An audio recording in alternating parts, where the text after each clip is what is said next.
in a changing world. And let me just introduce our discussants today, our panel. So I'm Andrew Bunnell, the current director of Biblical Ministries Worldwide, and of course, sitting to my right, someone who needs no introduction here is of course Paul Seger, my predecessor, and someone I consider to be a dear friend and mentor. We got to share a fun year together in 2020, trying to figure out how to navigate a global pandemic and lead a mission agency. And we'll never forget the many hours we spent together talking and thinking and working through those very challenging months. Zane Bloom is in the middle. He is our head of mobilization at BMW, which means the really simple way to describe what Zane does is he takes care of missionaries from the point of first contact. Somebody says, I want to be a missionary, to the point that they've raised their funds and get on an airplane to, and the door shuts behind them and they're on their way to the field.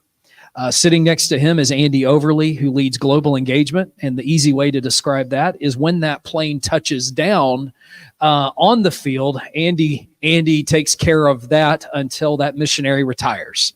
So 60 plus countries now that he's seeing. You might ask the question, who takes care of the missionary while they're on the plane? They're on their own. So that's no oversight. It's up to them. We just have to trust them. So no, it's these guys just do a fantastic job for BMW. And then at the end of the row is, of course, Kevin Brubaker. And Kevin and Yulia have served with us for a number of years in Russia. They were able to get out under rather exciting circumstances when the war kicked off with Russia and Ukraine. And he's now Seattle-based and serving as our vice president for growth and financial strategy. So Kevin has a CPA background and was a chief financial officer. So he takes care of the financial audit and strategic financial investments for the organization, and is also instrumental in driving the advanced ministry, which is a significant growth point for BMW, the legacy of missionary Doug Combs, who is still very much a part of the organization, but approached us a couple of years ago to see if we could take this ministry forward as he starts to wind down certain aspects of his work. And so what that has turned into is just a phenomenal outreach. Paul told me several times that advance is the best kept secret at BMW, and truly is and was. And now we're seeing Kevin and a team around him just do some phenomenal things in restricted access countries with national workers and pastors. So that's the panel, and we're going to talk a little bit for the next hour about transition. And I'm going to just pose some questions to the panel and let them drive it. And then if you have questions, we'll take a time to discuss what leadership transition looks like. When I came to BMW, there had been several years of search, and I was going back to the field in London, England, and there was a point in time in which the board decided that they needed to look for an external candidate. And that was right at the point where I was at a personal ministry transition, and a board member who was a mutual friend. I didn't even know there was a search underway at BMW. He reached out to me and just asked if it would be possible to put my name forward. And I was really at a point of crossroads. My wife and I were praying through that. And so I agreed to that. And long story short, it was a very short process, but it was very clear that the Lord had brought us to this point. And we, it was one of those moments at which we would discuss questions, and we would come to the search committee or to the board, and the questions were answered before we could even ask them. And it was just a very clear, systematic process that God took us through, and we realized very little emotion. It was just very clear this is what you're supposed to do. So we moved back, and I preached my last Sunday in London, England, the second to last Sunday of December, the Sunday just before Christmas. And on December 23rd, we boarded a flight, 2019, landed Christmas Eve with parents and family, and then began the process of transitioning to Metro Atlanta. And then everybody knows what happened in March of 2020. What was lost in the story of transition was not simply that Paul and Joan moved into a different phase of ministry, but that there was a whole host of leadership at BMW that was also at a point of stepping down or resigning or retiring due to just many years of service. And so it's been an extraordinary transition. And I think there's some key principles of life and ministry and leadership. And so what you're seeing here in each of these men, in Andy Overly's case, a role that didn't exist before. In Zane Bloom, really seeing the growth of a department that's gone in a really amazing direction of seeing mobilization and recruiting step forward. Kevin, also a role that didn't exist. So all of these men represent transition and leadership in a world that's in turmoil. And I think this, and I'll pose the first question to Paul immediately here. What we're seeing in ministry right now, it is a very hard time to be in Christian leadership. It's always been difficult. But we've noticed in the last 20 years, it's been difficult to be in leadership because of attacks from the outside. What we see now is it's also difficult to be in Christian leadership because the attacks are coming not just from the outside, but from the inside. So the church and Christian ministry is very divisive and really a lot of bitterness and animosity happening within the church, as well as the traditional attacks from the outside of the church. So how do we manage transition well? And I'll just start with flipping this to Paul and saying, from my point of view, I'd love to hear his take on this and what his perspective of ministry transition looks like in leadership change. But I can't say enough about his graciousness, his support, and his encouragement through these last few years, and as a key ingredient for the stability of BMW, I've got to put that right at the top of the list. So I'm going to hand that first to you and say, Paul, first question would be, what is your perspective of, from several years now removed, how you see God's grace, wisdom, and the process that took place in our own transition, and then just anything else you'd like to share about the theme in general? Well, I see there's several of our board members here, so this is a verdict on our board members, not on us. They're the ones that were in charge of this. So anything that is negative, we'll blame it on them, but we'll also give them the credit. I thought I was being very deliberate in years leading up to this time where I knew it was time for me to step aside, and had been mentoring several guys. And when that could potentially be the director, and when the board approached those guys, they asked me who they were, and all of them turned the board down. Nobody wanted the job.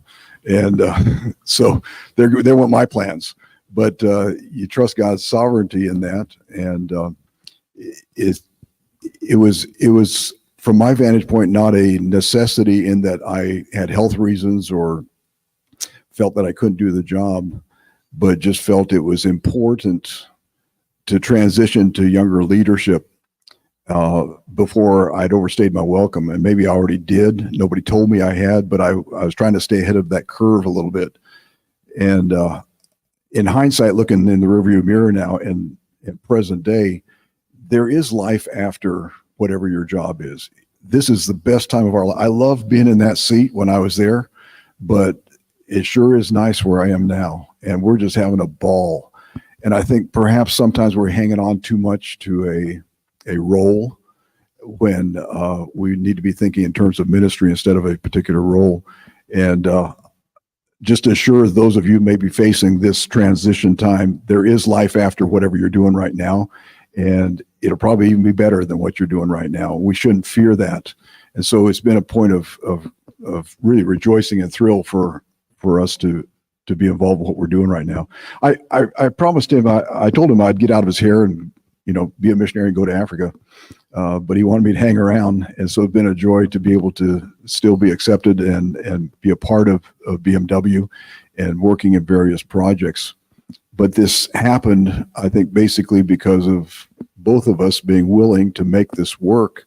My role is to support him and stay out of the bits and pieces and let him lead.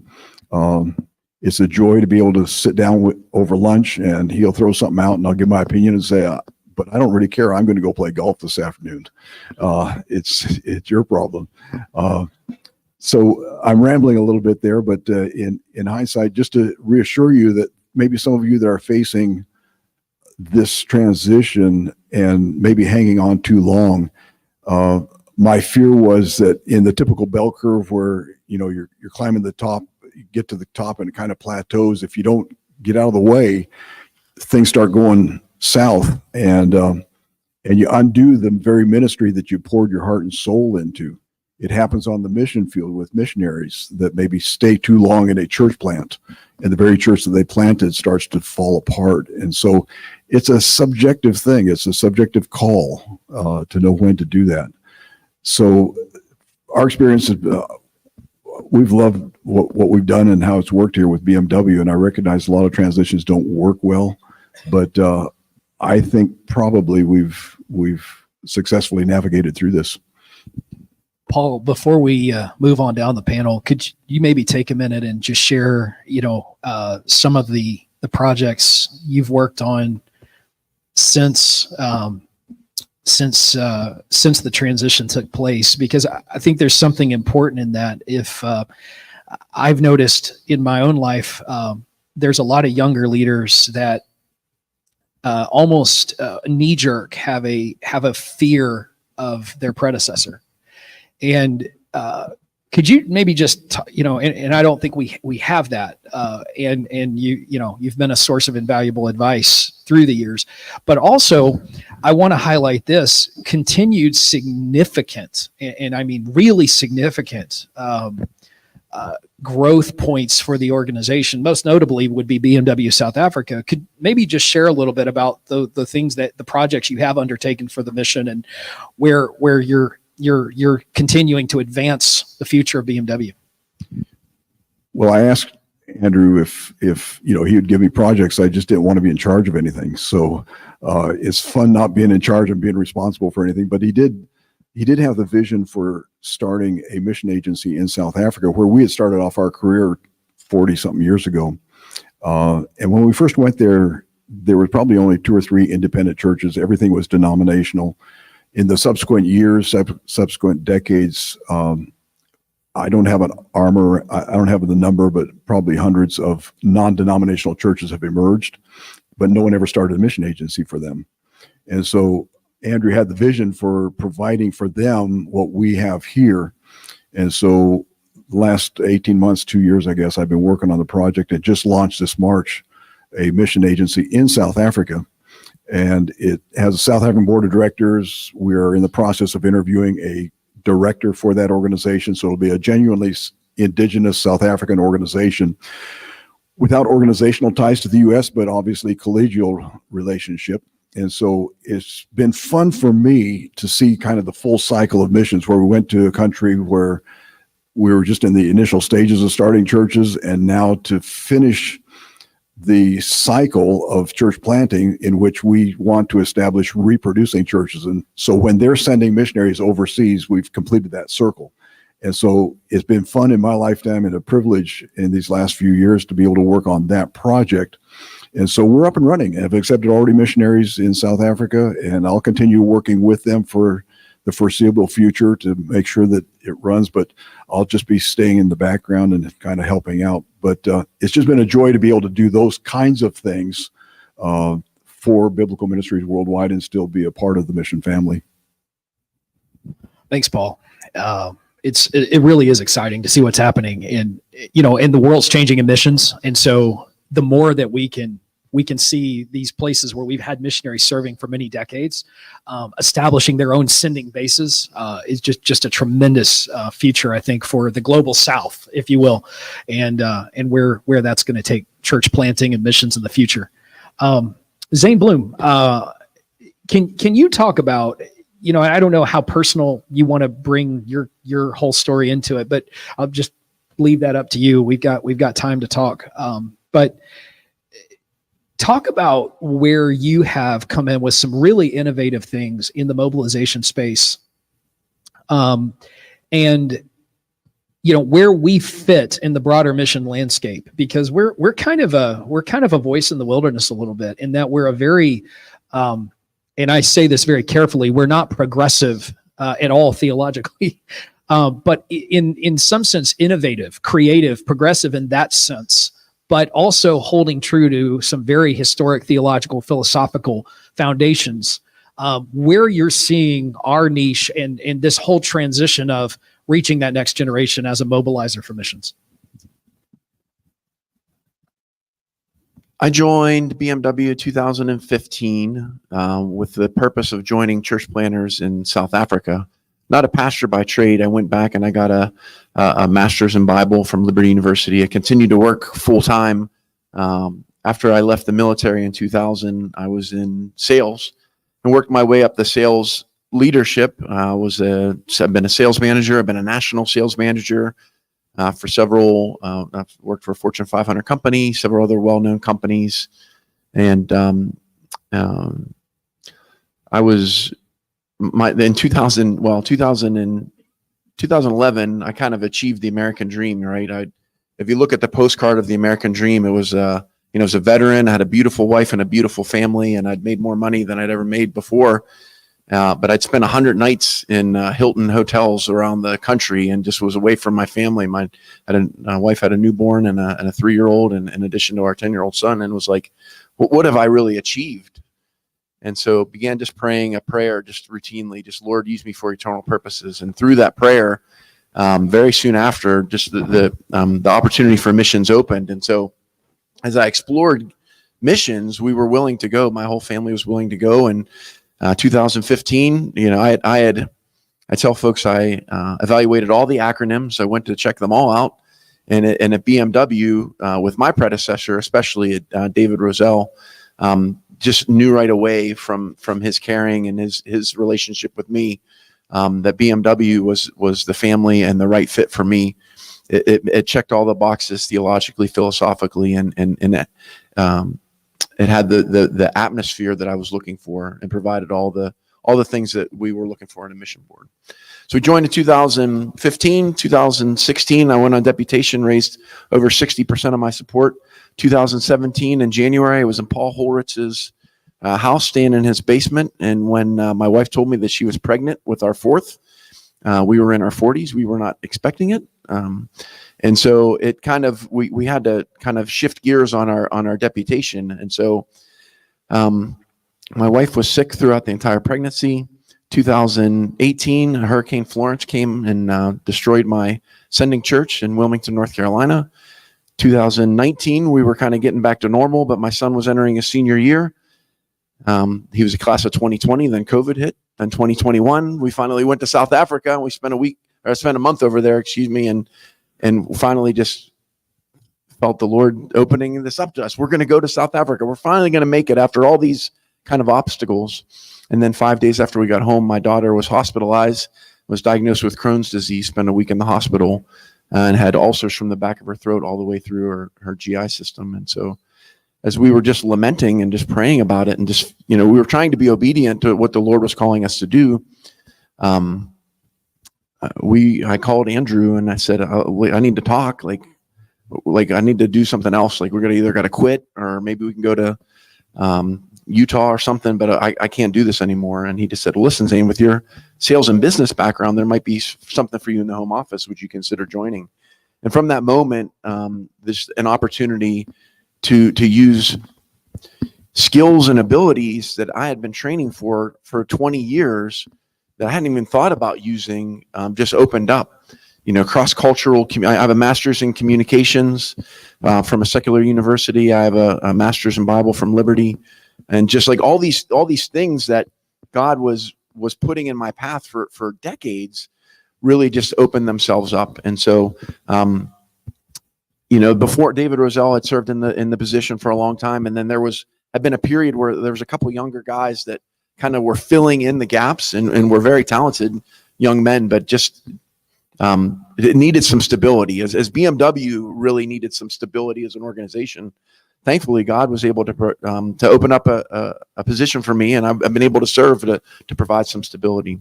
As I've gone around and I've gone around to talk to a lot of colleges, and I think there's a thought process, I think, from a generation that this younger generation is not willing, and my from what I've observed, there's actually a generation that is willing, that is ready to go to the mission field. That help is on the way. They just need to be courted in a different way. Where in the past, a younger generation might fit everything they own into a pine box and Lord, send me anywhere, and go on to the docks and get on the next boat, going wherever, not even sure. This generation is willing. They have a sense of adventure and a sense of willingness, and have an interest in cross cultures, and they need to see the plan. And so what I've been trying to do is just to craft a vision for them for plan. And even as I've been visiting colleges, and so for BMW in this next cycle of recruiting at colleges, we're really we're trying to show a generation with short-term vision trips how they can accomplish gospel mission around the world. And so my next project is setting up hopefully over 20 vision trips between 10 to 12 kids, per trip. Because we do that well at BMW. We do that well. We can show what church planting looks like in cross-cultural contexts. And when they come home from that, the hope is that their hearts will be convicted, and that they'll be able to go through that process of joining BMW or joining whomever. I had a board member even say to me, well, what if we take them and another, they go with another board? Like, praise the Lord. There's obviously other great boards. We just want young people to be impacted for the nations. And so anyways, I've been so thankful for BMW. I've been a part of the organization now 9 years. They've been so good to my family. I've been impressed by the transition. I'm thankful to be a small part of it. And I don't know, I'm just thankful to be a small part of it. Zane, thank you. And one of the really amazing things about, Zane coming in with some of these business capacities that he's bringing is he has this really good mixture of a heart and the soul of mission, but able to apply some really good business principles to this. He hasn't really anywhere near finished some of the plans and the structure that he wants to build out across the deputation process, across all of this. That said, we're seeing year over year, the last 2 years, some of the largest candidate classes that we've seen. And it really is just amazing to see post-COVID where there was a lull, and this was true across mission agencies. It really hurt recruiting, obviously, because we couldn't get out on the road, we couldn't talk to people. And what Zane has really done is just, I'm seeing him inspire and renew across a lot of these younger people. There's hope, and it's great to see him, out there and driving that hope. Moving down, I want Andy Overly to come into this conversation a little bit, because one thing that Paul said, and Paul, if you want to maybe speak to this too, even before the board approved our appointment, Paul had a very serious conversation and laid out a structure of, this is one of the first things you need to do. We need to get somebody to drive the field side. And I can't think of a better decision in the last 5 years that's been made than seeing Andy Overly step into this role of global engagement leader. So he oversees the work of the field and the area leaders. And that was a tough thing, because prior to Andy's role, the area leaders reported directly to Paul. And then think about this. This young guy comes in and says, now you're going to report to somebody else. That's a tough one, because it feels like there's a layer now, when instead it was really, and I think Paul would speak to this too, it was to provide a a better resourcing so that they could be more effective. So I don't know if you want to add something to that, if you remember those conversations. I'm sure you do. And you were giving me charts, and then maybe Andy, just pick it up from there. Yeah, typical wisdom is you should only have, 4 or 5 direct reports. And I had violated that principle radically. But I'd kind of grown up in this and had done it for a couple of decades, and it just fit me, but I just knew it wasn't a sustainable model. So those of you missionaries that are here with BMW that are upset about this change, it was my fault. Okay. I was the one that said, you got to change this. You can't do it the way Seger does it. So that's sort of how this came about. I would say in my role, as we've gone through this transition, one of the things that became clear early is that I'm going to have to help missionaries manage their emotions, because transition has certainly a head part to it, but it also has a heart part to it. So our missionaries were some in a sense of mourning, right? MKs were losing a grandma and grandpa. They were losing the fixed point. You know how how it is when you're spinning, and as you're spinning, you're trying to always come back to a fixed point. You see the figure skaters, they're going around a circle, and they're always trying to find that fixed point. And they're losing their fixed point, something that has been their fixed point for years. They're losing someone in their mind who's a revered leader to them. Even if they didn't agree with him, he's now revered because he's been there a long time. So they have all these emotions that are going on inside. There's a mourning going on inside. So first, learning how to give people latitude to mourn with all the emotions that come. Sometimes those emotions aren't so sweet, but that's a part of the mourning process. I think as well, remembering that, I don't know if you've ever pulled out an old rubber band, and you want to use it, you want to stretch it, but because it's not been in use for a while, it snaps. And I think because sometimes the benefits of having the same strong leadership for years, and we had it not just in Paul, but in many folks, people weren't as quite used to change. So you're dealing with people that haven't had to deal with change for a while. So when you're thinking about transition, just remembering the emotions of that, and it takes just understanding that what you think the amount of change they can handle is a little bit different because of if they haven't seen a lot of change. Then the other thing I think I've seen in the emotions thing, and it kind of takes me back to my childhood. My mother died of cancer, and I have 4 siblings, so there's 5 of us now. Dad has 5 kids, and he remarries. And I know particularly for 2 of my sisters, they questioned whether they could love their stepmother because it felt disloyal to their mother. And so you have to know the real emotions that people are going through. If they say, I love this man, can they also say they love this man? Can they say they love the rest of us? And there's this battle going on. Yeah, in their head, for certain they can. But in their heart and what they're dealing with, it's harder to do. So as you're walking through transition and you're thinking of through the objective side of it, remember that there is a whole different gamut here. And how are you going to walk people through that gamut? And so I think one of the things I learned is that I had to model what it means to follow. It isn't my job to vet who is the leadership at BMW. It's my job to say, this is my leader, and I'm going to follow him with my whole heart. And to call others to that in the midst of their emotions, saying you're not being disloyal to one group of leaders because you're choosing to follow well those that God has sovereignly put in place.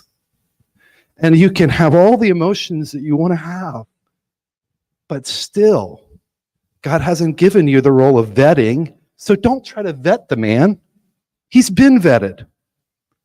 Don't try to say to yourself, well, I need to decide whether I'm going to trust him.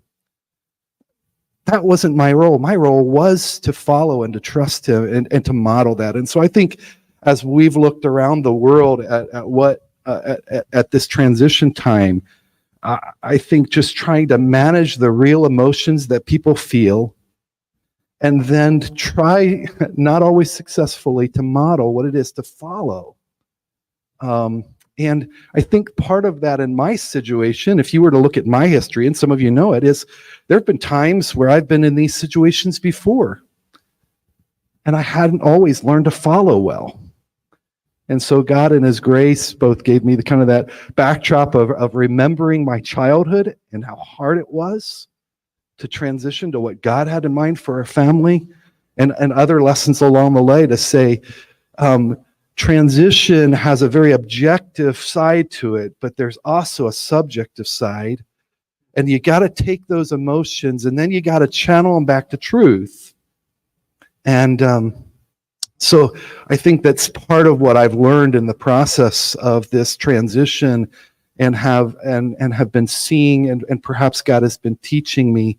And Lord willing, I pray that he's been helping to allow me to be useful to missionaries, and seeing the opportunity we have to walk into a new time frame with a new leader called by God to lead us forward into the next phase of ministry, rather than hold on to a sense that if we do this, we'll be disloyal to someone we love. That's not true. We can continue. That's one of the things I push about, Andrew. We can continue to hold up a man who has served well, like Paul has and many others, and still at the same time, we can follow well. Andy, one of the most interesting things about everything you just said is one thing you didn't say is, while you were managing and working in all of these ways that you've just explained, you've also presided over a growth of around 40 fields to about 60 fields, roughly speaking, give or take. And so what I want to say is, what's been really extraordinary about this man and the area leaders that work so closely with him together is that in all of this transition, they've also managed the growth of all these other places that they've also had to incorporate and see God open new doors, and then the consolidation of Advance into this field structure as well. And so I can't commend the work that's happened with these men enough. We're talking about leadership transition in a changing world, and I think no one exemplifies that better than Kevin Brubaker, because this man has gone through multiple transitions. He had to be a missionary that was on the receiving end of the transition Andy's just talked about, of seeing his organization change leadership on the field side. Then with the changing world of war and conflict, he had to, in a very short amount of time, just a few hours, really, a couple of days, walk away from his home and, in-laws and family in Sakhalin Island, Russia.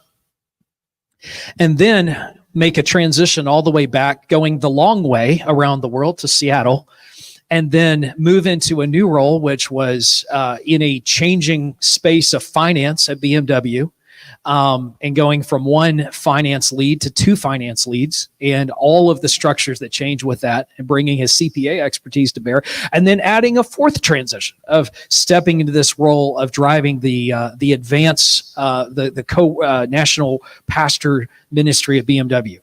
I don't know where you want to begin with all that, Kevin, but I'm going to leave it over to you and just talk about leadership transition in a changing world. Exhibit A. Yeah, I was just walking in here and ran into Jeff Anderson. He was asking how it's going with everything we went through. And I was saying to him, there's a point in your life, and maybe this happens when you're younger, where you're just making these plans and you've got this all charted out where you're going to go. And then there's another point in your life where you just kind of throw up your hands and go, okay, God, I guess you're doing something here, and I'm just going to start saying yes to what you put in front of me. And we're going to see where this goes, because your plan must be better than mine. And so, yeah, I was in the field watching this and kind of seeing this transition and going, who is this Andrew guy? I don't know who he is. And Andy was my area leader. And then there was a change, and Andy wasn't my area leader anymore. And I was like, I really liked my new one, but I really liked Andy. And I was like, what's happening here? Why are they changing all this on me? And then I come back to the States, and then we get to kind of navigate our pathway through that. And then both Andy and Andrew, as we refer to them in the organization, were kind of coming at me with different approaches, with different opportunities. And so for Andrew, he heard the CPA experience as CFO, and his antennas perked up and said, I might need one of those in the organization. And I had long since thought I had left that. I went to Russia. I'm not going to do that again the rest of my life. I'm done with that, And so it took some conversation with Andrew about how we would wrap that all in, and it all culminated one day over lunch at the top of a ski hill in Washington, and we figured out where we were going with that. But with that, and with this ministry of Advance, Andy took a different tact and just kind of put me on a team that was transitioning this ministry. And he's so wise. Like, he puts people on this team that he knows could go with this long term, but to just help us to walk through the transition process. And so we start taking the steps of what does this transition process look like, and just walking through that very carefully. What I discovered is really helpful to an organization in transition through all of this is just people who are willing to help, who say, what do you need? I'll be honest, I didn't come back and say, what I really want to do is I want to go help prepare an organization for audit, like I was doing last week at the office. There are elements of what I was doing there that were elements of accounting that I don't really fully enjoy. Now, there are other things I'm doing that I love with accounting, and working with our CFO, Kristen, who's amazing and does a great job. But what do the organization need? Sometimes in these times of transition, they need people who say, hey, I'll help. What do you need me to help with? And that ditto for Advance. As we walk through that, I appreciated, as you talked about relationship, Andrew, between you and Paul. This was something that we handed off from this man, Doug Combs. This was his baby. This was his culmination of a lifetime in missions. Was here's an approach to reach limited access, closed access countries by helping church networks send their missionaries into their mission field, because their Samaria might be our uttermost part of the earth.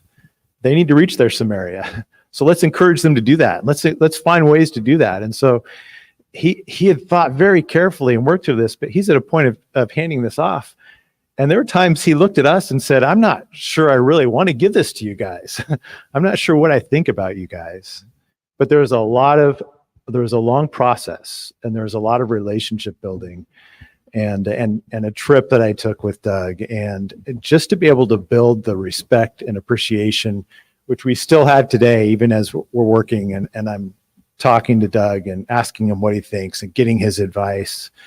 That long runway and that relationship was so essential. And I think that's true with everybody here. And something I valued in this process is it's not just, hey, we have a job for you, but it was very relational in the approach, and seeing people with gifts and saying, you can help the organization, and we want to invite you to do that. So, but sometimes in those transitions, you need people who will just put aside maybe your ideal job and say, you know what, I'll serve. If this is what God wants me to do, I'm in. Kevin, thank you. And thanks to all the panelists today. Fantastic advice and help. We're going to take 5 minutes, and I'm just going to pose a couple of questions. And while we're doing that, if you have any questions that you'd like to ask any of the panelists or several, just be thinking of that. And we'll have about 10 minutes for questions, and then just a quick wrap up at the end. and we'll just go, in any particular order that you guys want to go in. But what would you say if you could say one thing about the most important Christian element to a healthy transition process? And all of us have weathered a type of transition. And even part in my life, I don't talk about much, but it was a heartbreak to walk away from 9 years of a church in London, England, where we'd seen a church that had 4 people become fully revitalized and established, and to say goodbye to a place that in many ways we would have been comfortable with staying, for the rest of our life, and not the least of which telling our kids I'm not riffing on Atlanta at all, but moving from London, England to Atlanta isn't going up, okay? As great as Atlanta is. And so our boys were like, Atlanta, huh? And they kind of got seen as missionary kids, oh, you're missionary kids, like they had, been growing up in the wilderness or something. And they've been coming from London. They went to school next to London Bridge for, years of their life, and, just taking the trains. And so it wasn't easy in many ways for family and culture and these types of things. And then saying goodbye to people where, you'd put your own blood, sweat, and tears into every inch of the building and into their lives. So there's a lot of aspects to this. And that's why I love Andy talking about the emotion side of it, that those are very real emotions that are felt during life transitions. And so but taking all that into account, what would each of you say, if I say one thing from my own experience about leadership transition, and what is the key Christian element that sustained you, or you would advise others about getting through that time well with God and with man? So whoever wants to jump in on that first, and we'll just make sure everybody speaks to it. It's hard to talk about humility, but that's, I think, probably at the core of this, and not to claim humility, but it takes a spirit of submissiveness. That I'm dispensable. BMW's not me. It's much bigger than me. And I've always tried to take the posture, if Andrew doesn't make changes, then there was no reason for me to step aside. But you sort of look at some babies that you've birthed and you say, don't change that baby. And the spirit of humility to say egos need to be out of the way is not about me. It's about what God is doing. Humility on his side to say, I want this old guy still around, and he's not intimidated by me being or possessive about anything. So humility, I'd say, is probably one of the keys to making a smooth transition. Because as long as egos get in the way, it's gonna be disaster. I just think honesty is the thing that comes up. Sometimes we don't want to say the hard things, and I think it's just vital to communicate even the things that might not be that may not be exactly what people want to hear. And so just intellectual honesty and even when you possess that honesty, to have the courage to communicate it, even if it might not be received with popularity.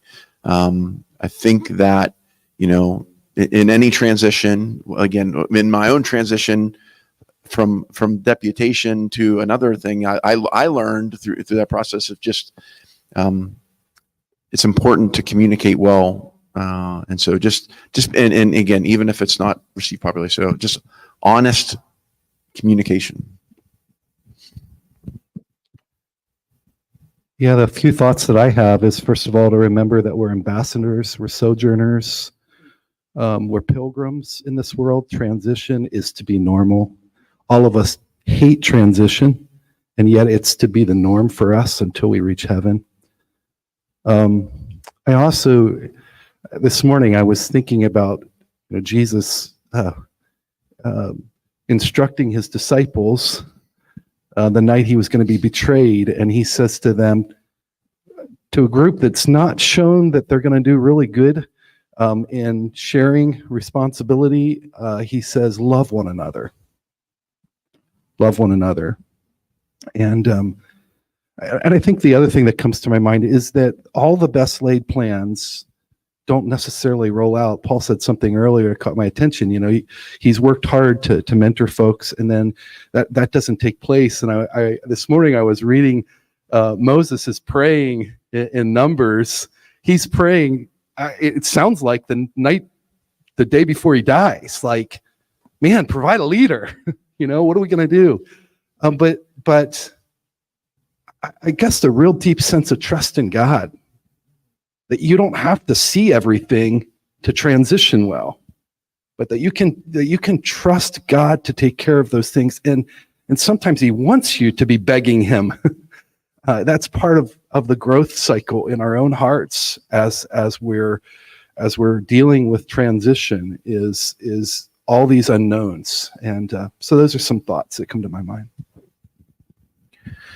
I think patience is a big key as you walk through it, and kind of a patient endurance.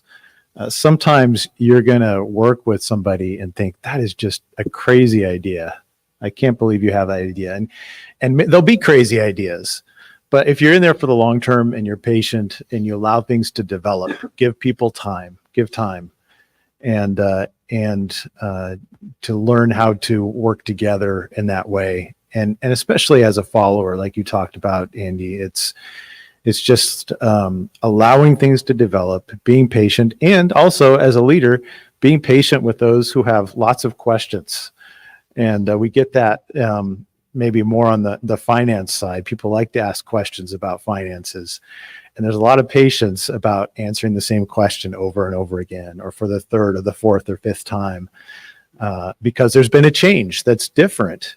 And at the same time, allowing them to be able to ask the question, allowing them to take their time in moving to where they need to go, and not just losing patience with them and just wanting to squash what they're asking. So I think patience is a big key. Well, you're hearing something that sounds a lot like the fruits of the Spirit. I think we hear things like, patience and trust and hope in God, and honest communication, and love for God, and humility. And the one I'll add to it, from my point of view, is listening. And I think we especially younger guys get a reputation, and probably rightfully so, for not listening. And I think it's so critical to listen, not just to what people tell you, but also to what they don't realize they're telling you. People are always telling you things, and listening and taking time to listen is really difficult. And you're never going to get that 100% right. And you can't stay up at night worrying about that, but you have to try to listen. And I cannot thank and express gratitude enough for, the one silver lining perhaps in the year of COVID, the really tough time of 2020, was how many hours that Paul and I ended up getting together. We had these plans to travel the world and see so many of our missionaries in country and on field. And the standing joke will always remain how often Utah got to see us, whether they wanted to see us or not, because that's where we could get to. But all over the world, we didn't get to go to those places. But that changed in that we got a lot of time in Paul's office. And the time shared and listening and then hearing and so many other things. I think when you go into a church transition or any kind of leadership transition, best thing you can do as a new leader, I think, is to listen. People are telling you things. And I even see Paul Holritz sitting here on my right, and I remember a lunch with him one day in which he told me some very valuable things at a Thai restaurant, and it was a good meeting, and I heard very valuable things and listened to that, and so if you'll try to make those spaces, and you're never going to be able to listen to everybody, to everything, but the more you can listen, the better. Okay, any questions for anybody here about, what was it like for you, this piece of the role? You've heard a lot about what these men have gone through. And so I'll just open it up to the audience if there's any questions. Just have a question on if you unpack what this advance and this. I don't understand that whole model. Okay, Yeah. the question was, could you unpack what is the advance ministry? Great question. Go ahead, Kevin. I'd love to unpack that. So the model is, first of all, starting off with our value of the local church, believing that missionaries should be sent from a local church, understanding that local churches exist all over the world, and also our value of healthy churches. And a healthy church ultimately also ought to be a sending church, a church that is sending people and sending missionaries out. So sometimes as Americans, when we think about reaching the world, we think about how we are going to reach the world. But the fact is, there's a lot more churches and a lot more Christians, far more outside of the United States than in the United States. If those healthy churches are doing what they should, they'd be sending missionaries to different places. And so what this ministry has at its core is seeing that and saying, how can we help churches in other nations send their missionaries? But not just to send their missionaries, but to send them to places where it's difficult for us to go. There's more and more places around the world where it is getting harder and harder for Americans to be there, or if you're there, you're more of a distraction than a help. And we don't want to stop going to those places. We should still go to those places, but we can reach those places even better if the churches that are in those places or perhaps in neighboring countries can send their missionaries to those places because they are closer to the culture. They know the culture better.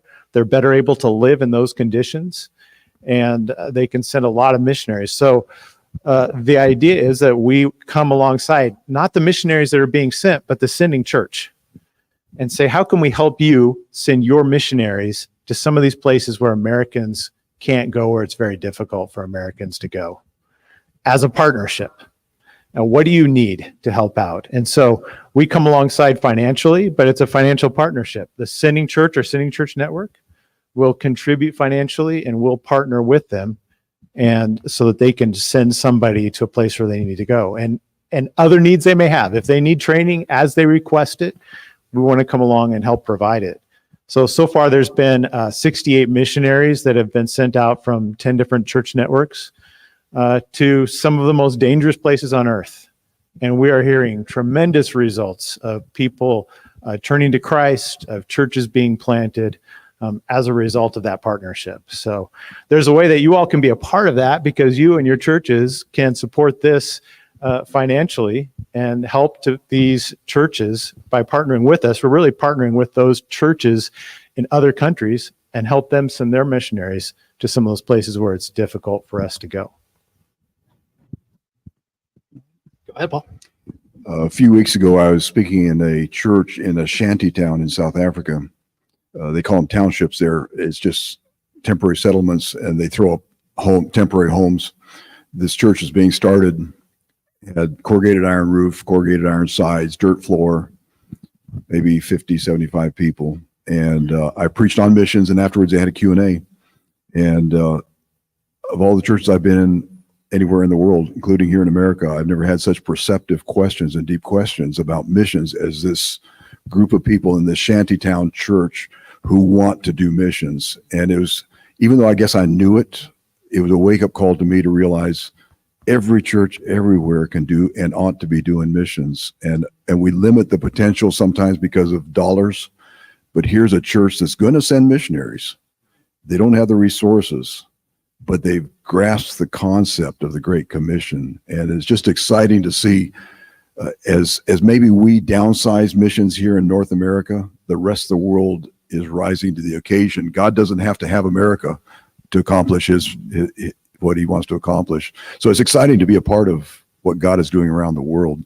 And we need to understand who we are and who they are. Thank you, guys. Anybody else with a question? You already asked one. I have another question. Number two. Just from a personal standpoint, I became aware of your, I got saved in '63, and I was aware of WEF Ministries and in Philadelphia.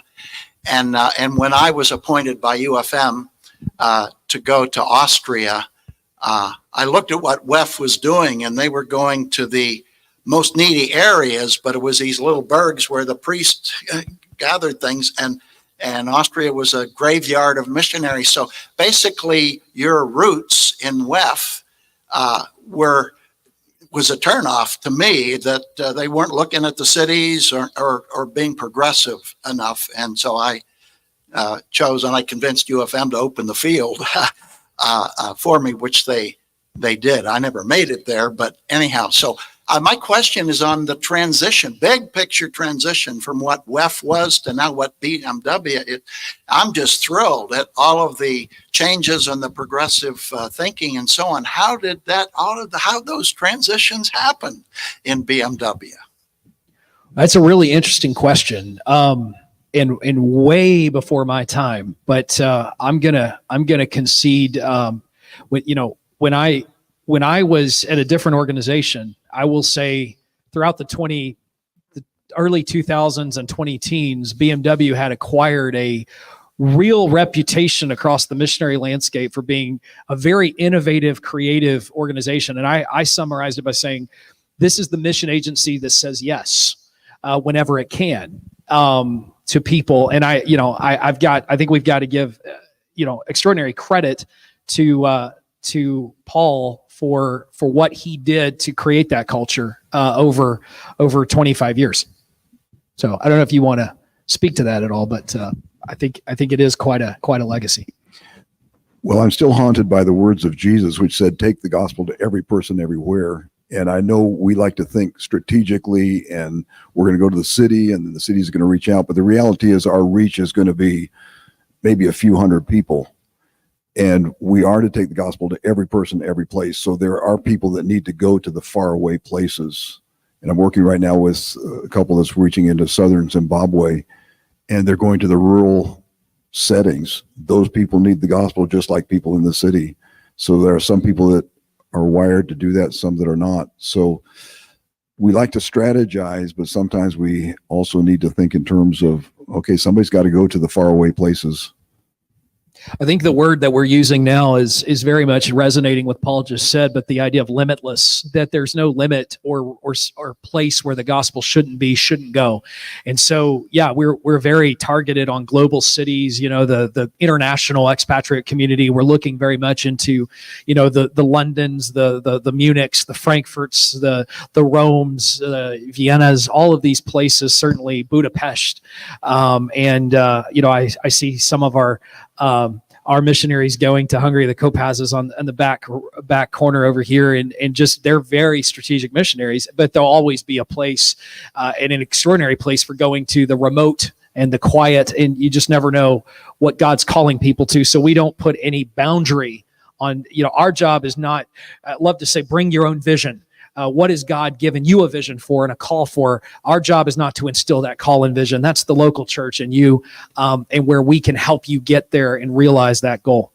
We're just about out of time. And so I'm going to conclude with two very quick points that, and the point that saved for the end here is a group of men that have not been mentioned, but are a very quiet and extraordinary secret in making sure all of this transition went well. And I see our current, board chairman, Rick Gregory, and our just outgoing board chairman, Les Lofquist, and group of 12. And of course, we have a number of our other board members in the room.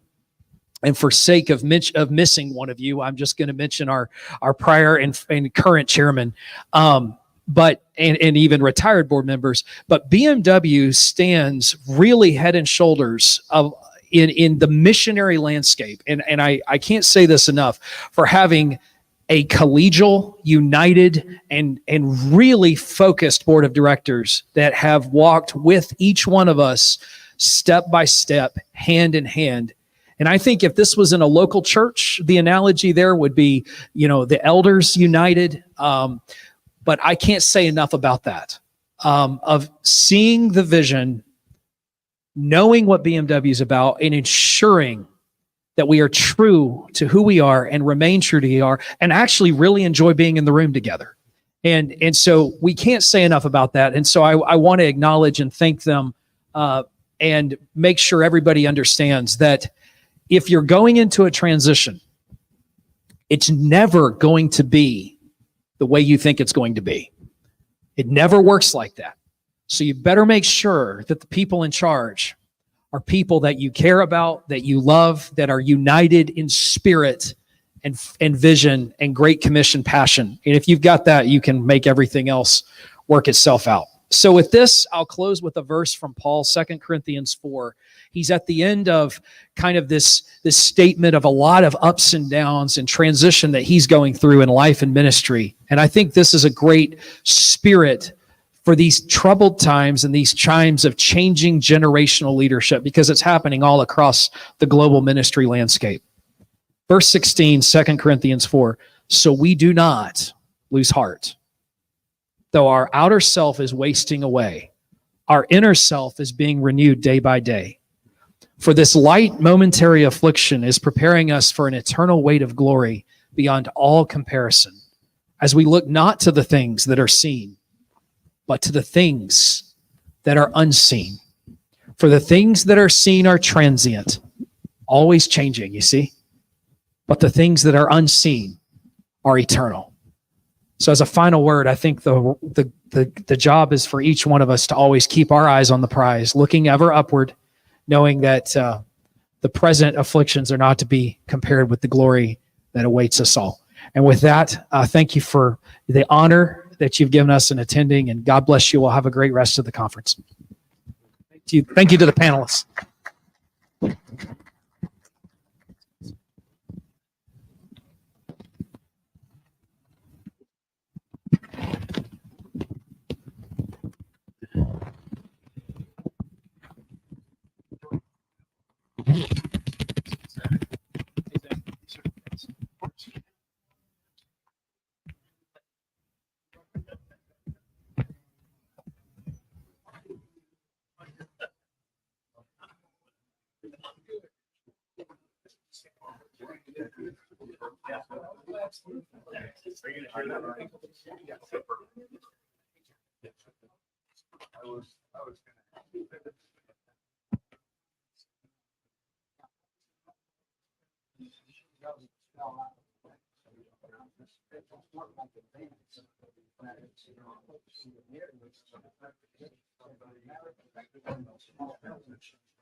Great. Tell them what we're trying to do next.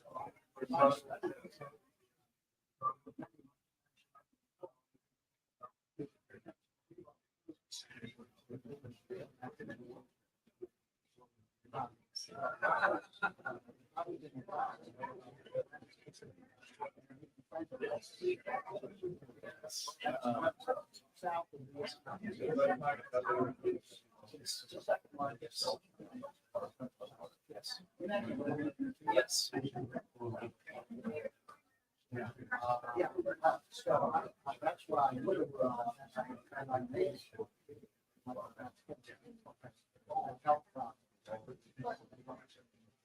That's why I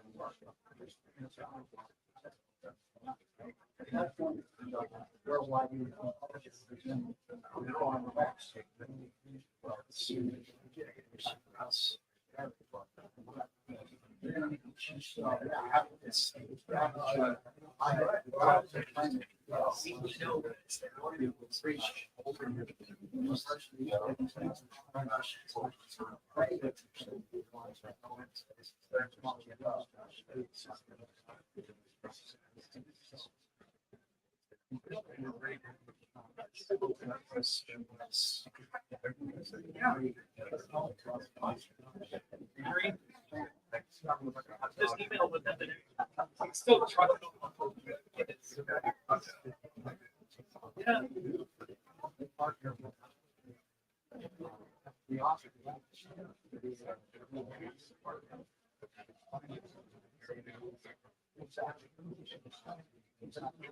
I love this.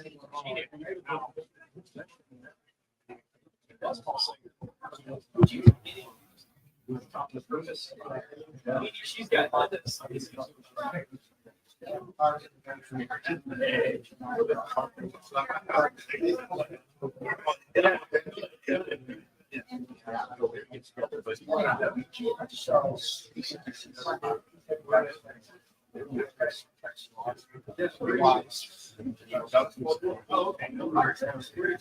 I did my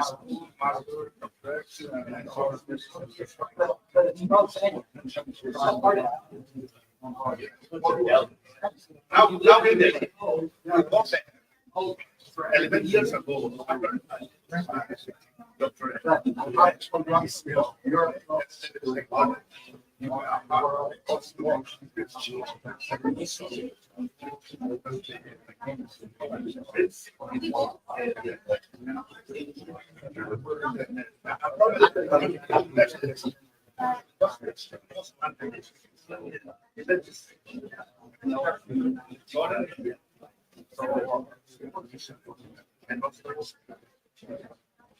yes.